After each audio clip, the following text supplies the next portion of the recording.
here is the CP5lite from Shimbol. It comes in this nice little box here, and once you unpack it from the box, it's super easy to set up.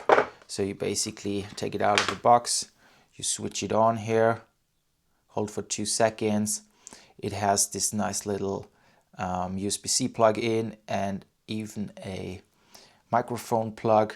And once it's started up, the first window you see is a little code, and you can just scan this code with your phone, and then it basically asks you to connect to the Wi-Fi.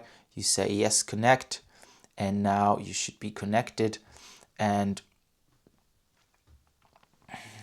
let's try another time.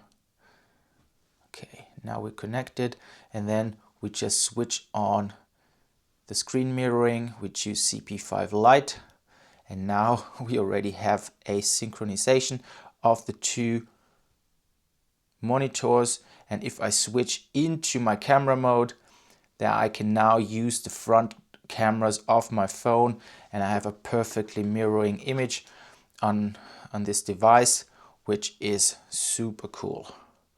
Now you can use it as a baby camera, for example, or if you just use your phone for content production, you can now use the front cameras also as a selfie shot, and this is super practical. So definitely a recommendation.